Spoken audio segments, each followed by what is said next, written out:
आप सभी को जय श्री श्याम। कैसे आप उम्मीद करते सब अच्छे होंगे। प्रेमियों, आज की इस वीडियो में हम बात करेंगे कि वैशाख मास के शुक्ल पक्ष की मोहिनी एकादशी के व्रत की व्रत कथा क्या है। आप सभी जहां भी हैं 2 मिनट का समय निकाल के कोशिश करिए कि अपने घर के मंदिर में बैठ जाओ।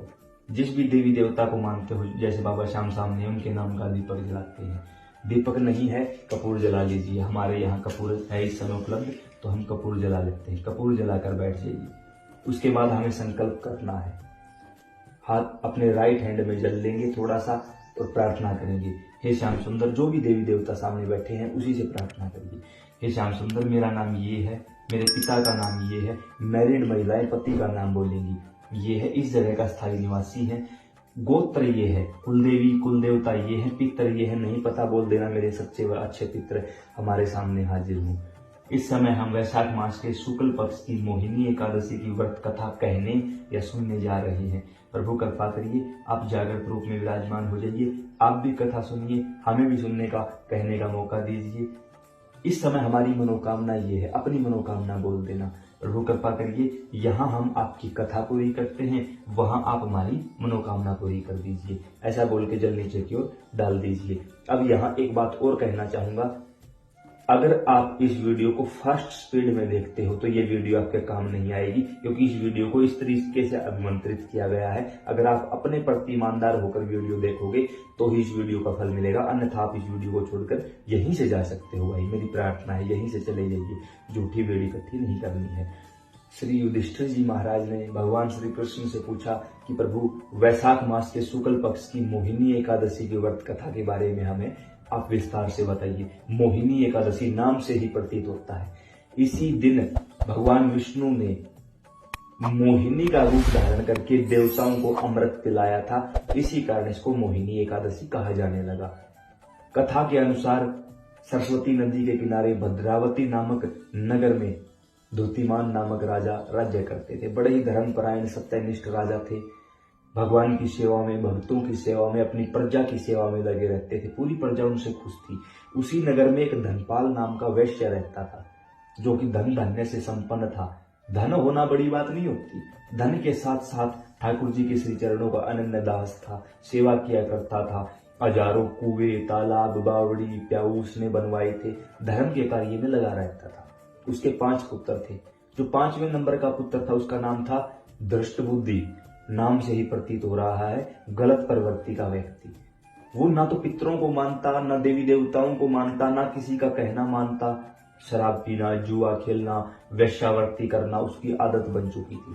पहले उसको समझाया गया, फिर आखिर में जब लगा कि ये समझने से नहीं मानेगा तो उसको घर से निकाल दिया गया। निकालने के बाद वो उन वेश्याओं के साथ रहने लगा। पिता की जो जमा पूंजी थी वो उसने सारी खर्च कर दी। कुछ ना बचा तो उसने चोरी करने का रास्ता अपनाया। चोरी करते समय वो पकड़ा गया। सिपाहियों ने देखा कि ये तो धनपाल का पुत्र है। पिता की अच्छी इज्जत के कारण उसको छोड़ दिया गया, लेकिन उसने दूसरी बार भी यही काम किया। जब दूसरी बार वो पकड़ा गया तो उसको उठाकर कारागार के अंदर रखा गया। उसके बाद राजा ने उसको देश निकाला दे दिया कि तू यहाँ नहीं रह सकता। उसको वन वन भटकना पड़ा। अब जो उसके सगे संबंधी मित्र वैश्याएं उसके साथ थी, उन्होंने भी उसका साथ छोड़ दिया। क्यों? क्योंकि अब उसको कुछ भी उसके पास नहीं था जो वो उन वैश्याओं को दे सके। यहाँ हर कोई सिर्फ आपके धन के पीछे है और किसी चीज से आपको कोई लेना देना नहीं है। अब लगा कि सभी ने साथ छोड़ दिया तो उसने शिकारी का रूप धारण कर लिया। अब वह जंगली जानवरों को मारता, उन्हें बेचता, उन्हें ही खाता, उन्हीं से अपना जीवन यापन करने लगा। ऐसा करते करते उसे कुछ समय बीत गया।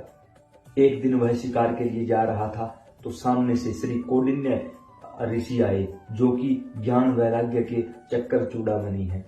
जैसे ही वो सामने से आए, वो स्नान करके आए थे। उस समय उनके शरीर से कुछ बूंदे दृष्ट बुद्धि के शरीर पर पड़ी। तो जैसे ही उनके स्पर्श हुआ, जल उसके शरीर पर गिरा तो उसको बुद्धि आई कि मैं कितना गलत कर रहा हूं, कितना पाप कर रहा हूं। उसी समय उन्होंने ऋषि के चरण पकड़ लिए और कहा कि प्रभु, मैंने आजीवन पाप किया है, आज तक कोई अच्छा कर्म नहीं किया है।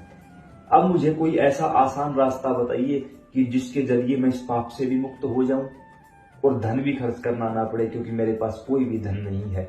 संत मुस्कुराए और कहा, प्रभु को प्राप्त करने का मार्ग बिल्कुल स्पष्ट और सीधा है, उसमें किसी धन की आवश्यकता नहीं है।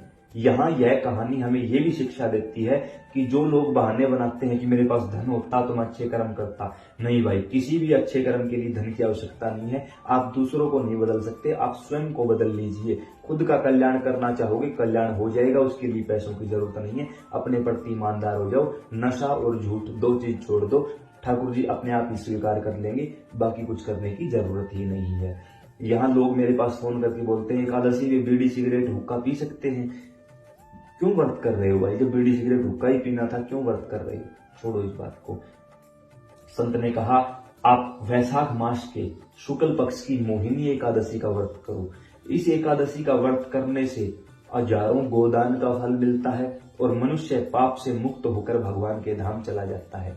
उस व्यक्ति ने ऐसा ही किया और अंततः जब उसका अंतिम समय आया तब पक्षीराज गरुड़ उसे लेने के लिए आए, अपनी पीठ पर आरूढ़ करवा के श्री वैकुंठ धाम की तरफ ले गए, जहां जाने के पश्चात किसी भी आत्मा को वापिस पृथ्वी लोक पर नहीं लौटना होता।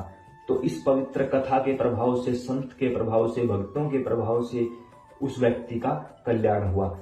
हम भी प्रार्थना करते हैं ठाकुर जी, संतों की कृपा से और आपकी अहेतुकी करुणा से कहने वाले और सुनने वाले सभी प्रेमियों की मनोकामनाएं पूरी हों, सभी के पाप नष्ट हों और उन्हें भी आपके श्री चरणों का आश्रय लेकर वैकुंठ धाम जाने का सौभाग्य दीजिए, हमारी प्रार्थना है, विनती है। आप सभी प्रेमी भी इस वीडियो को ज्यादा से ज्यादा प्रेमियों के साथ शेयर करें ताकि उन्हें भी कथा सुनने का सौभाग्य प्राप्त हो। व्रत रखते हो एकादशी को, उस समय भी कथा सुनो, जब अगले दिन द्वादशी को व्रत का पारण करते हो उस दिन भी कथा सुनो।